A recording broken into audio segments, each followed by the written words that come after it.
చందమామ కథ. దాగుడు మూతలు. చంద్రనగరం రాజాగారికి చెంపకవల్లి అనే కుమార్తె ఉండేది. చెంపకవల్లికి చిన్నప్పటి నుంచి కూడా దాగుడు మూతలు అంటే మహా సరదా. మంత్రి కూతురు, సేనాధిపతి కూతురు, గురువుగారి కూతురు, ఇంకా ఇలా ఎంతో మంది పిల్లల్ని చేరదీసి దాసి అయిన ముసలమ్మని ఆటలో తల్లిగా చేసుకుని తోటలో పొద్దస్తమానం చెంపకవల్లి దాగుడు మూతలు ఆడుతూ ఉండేది. ఆటలో దాక్కున్నప్పుడు చెంపకవల్లిని తక్కిన వాళ్ళు సులభంగా కనిపెట్టలేకపోయేవారు. చాలాసేపు తిప్పలు పెట్టి ఆఖరికి ఆ అమ్మాయే తాను దాక్కున్న పొదలోంచి ఏ కోకిల కోతో కూసి పట్టుబడేది. తాను దొంగ అయినప్పుడు మాత్రం తక్కిన వాళ్లను ఇట్టే కనిపెట్టేసేది. చెంపకవల్లి పెరిగి పెద్దదై 20 ఏళ్ల రాకుమార్తె అయ్యింది. ఆమెకు పెళ్లి ఈడు వచ్చిందని రాణిగారు ఒక రోజున రాజుగారితో చెప్పింది కూడాను.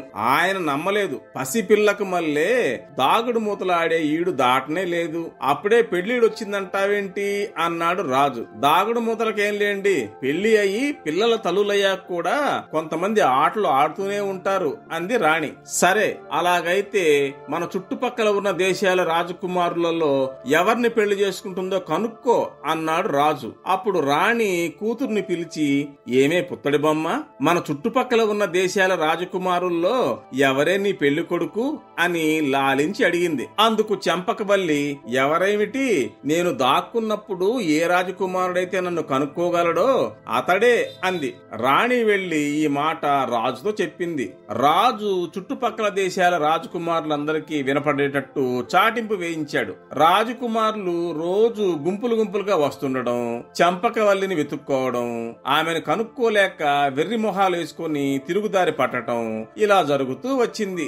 ఏ రాజకుమారుడు కనుక్కోలేకపోతే కూతురికి పెళ్లి కాదేమోనని రాణికి భయం వేసింది. పోనీయవే, పెళ్లి కాకపోతే హాయిగా దాగుడు మూతలు ఆడుకుంటూ మన ఉద్యానవనంలో ఉండిపోతాను అంది చెంపకవల్లి. అలా అందేగాని చెంపకవల్లికి పెళ్లి చేసుకోవాలని లేకపోలేదు. పాంచాల దేశపు రాజు కొడుకు భానుకుమారుడు చాలా అందంగా ఉంటాడని, తనకు మళ్ళీ అతనికి ఆటలంటే సరదా అని ఆమె విన్నది. చేసుకుంటే అతన్నే పెళ్లి చేసుకోవాలి అని నిశ్చయించుకుంది ఆమె.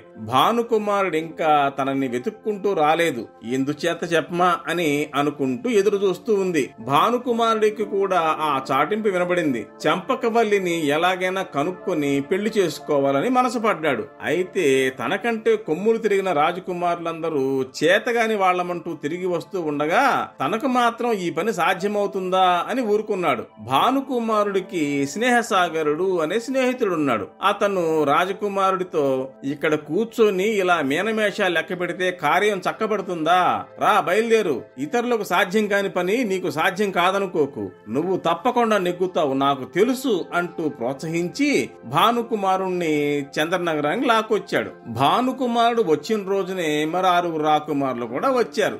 రాజుగారు ఆ 7గురిని చూసి, ఇంతవరకు ఒక్కడు మా అమ్మాయిని పట్టలేకపోయారు, మీరు అంతే, అయినా వచ్చారు గనక వెతుక్కోండి అన్నాడు. చెంపకవల్లి దాక్కుని సై సై అన్నాక వాళ్ళని ఉద్యానవనంలో ప్రవేశపెట్టాడు. భానుకుమారుడు తక్కిన రాజకుమారులు 6గురు తలొక తెన్ను వెళ్లి వెతికారు. చెట్లు వెతికారు, పుట్ల వెతికారు, పొదరెలలో చూశారు, పర్ణ కుటీరాలు గాలించారు.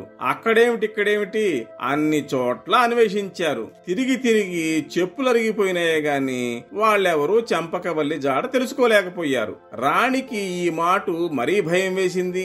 ఆనాడు వచ్చిన రాజకుమారులు తప్పితే ఇక రావలసిన రాజకుమారులు ఎవరూ లేకపోయా. అలాంటప్పుడు చెంపకవల్లి పెళ్లి మాటేంటి, ఇది ఆమెకి పట్టుకున్న ఆత్రం. అమ్మాయి, లేనిపోని పట్టింపులు పోక ఈ 7 రాజకుమారుల్లోనూ నీకు నచ్చిన వాడిని ఎన్నుకోవే అని బతిమలాడింది. అదేమన్నమాట, అంతగా కావలిస్తే వీళ్ళనే రేపు మళ్లీ వచ్చి వెతుక్కోమను, నన్ను కనుక్కోగలిగిన వాడినే గాని నిన్ను పెళ్లి చేసుకోను అని నిష్కర్షగా చెప్పి వేసింది చెంపకవల్లి. మర్నాడు ఉదయం భానుకుమారుడు స్నేహసాగరుడితో ఏటు ఒడ్డుకు పోయి 1 కాదు 100 అవకాశాలు ఇచ్చినా చెంపకవల్లిని కనుక్కోలేమని నిట్టూరుస్తూ చతికిలబడ్డాడు. స్నేహసాగరుడు ఏం చేస్తే బాగుంటుంది అని ఆలోచనలో పడ్డాడు. ఇంతలో చెంపకవల్లికి దాగుడు మూతల్లో కళ్ళు మూసే ముసలమ్మ దారిని పోతున్న దానికి వల్లే వచ్చి నిలబడి ఏమెరగనట్టు, ఎవరయ్యా మీరు, అని అడిగింది. రాజకుమార్తెను వెతకడానికి వచ్చిన 7 రాజకుమారుల్లో నేనొకణ్ణి అన్నాడు భానుకుమారుడు. అందుకు ముసలమ్మ, ఓహో అలాగా, నిన్నంతా మీరు వెతుకుతున్నప్పుడు ఉద్యానవనంలో నేను ఉన్నాను. అవును గాని 7 అంటావేంటి? నేను 8 మంది రాజకుమారులను చూసినట్టు జ్ఞాపకమే. ఈ రాజకుమారులంతా ఇంతే, 90 ఏళ్ల దాన్ని, నాకు కనబడట్టు కూడా మీకు కనపడినట్టు లేదు, అప్పుడే ఇంత చెత్వారమా అంటూ నవ్వేసి వెళ్లిపోయింది. స్నేహసాగరుడు భానుకుమారుడితో, ఏమిటోయ్ నువ్వు 7 అంటే ఈ ముసలమ్మ 8 మంది అని వాదిస్తోందేంటి అని అడిగాడు. పోనిద్దు, పిచ్చిదాని మాటలకేంటి, ఇంతకీ 7 అయితేనేమి 8 మంది అయితేనేమి, రాజకుమార్తెని కనిపెట్టలేకపోయాక అన్నాడు భానుకుమారుడు. మర్నాడు రాజకుమారి ఉద్యానవనంలోకెళ్లి సై సై అన్న తర్వాత గంట కొట్టేసరికల్లా భానుకుమారుడు తక్కిన 6 రాజకుమారులు ఉద్యానవనం వాకిట హాజరయ్యారు. ఇక వెతుక్కోవచ్చు, తోట లోపలికి వెళ్ళండి అని రాజు అనుమతి ఇచ్చాడు.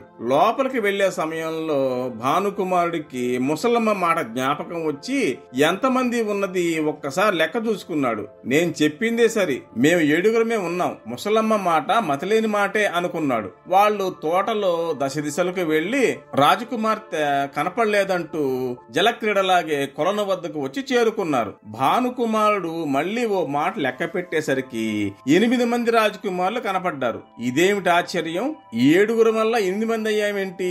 ఇందులో ఏదో కీలకం ఉంది. ముసలమ్మ పనిగట్టుకుని వచ్చి ఆ మాట చెప్పిపోయింది అనుకున్నాడు భానుకుమారుడు. తక్కిన 7 కూర్చొని దిక్కులు చూడడం మొదలుపెట్టారు. భానుకుమారుడు మాత్రం అలా చేయలేదు. ఆ 7 ముఖాలు పరిశీలించేసరికి వారిలో ఒక మొహం కొత్తగా ఉన్నది. అతడు ముసిముసి నవ్వులతో ఆ కొత్త ముఖం దగ్గరికి వెళ్లి చెయ్యి పట్టుకుని, ఏ దేశపు రాజకుమారులండి మీరు అని అడిగాడు. ఆ రాజపుత్రుడి వేషంలో ఉన్న చెంపకవల్లి కోపం నటిస్తూ, మాది ఏ దేశమైతే మీకెందుకు, రాజపుత్రికను వెతుక్కోండి వెళ్ళండి అని చెయ్యి విదిలించుకోబోయింది. నాకు కావలసింది అడుగుతున్నాను, ముందుగా చెప్పండి, రాజపుత్రికను నెమ్మదిగా వెతుక్కుంటాం, తొందరలేదు అని నవ్వుతూ ఆ పిల్ల నెత్తి మీద ఉన్న పాగా తీసివేశాడు. అది చూసి తక్కిన రాజపుత్రులంతా రాజకుమారితో, అమ్మ దొంగ, నువ్వు మాతో పాటు మగవేషంలో వెతుకుతున్నావా?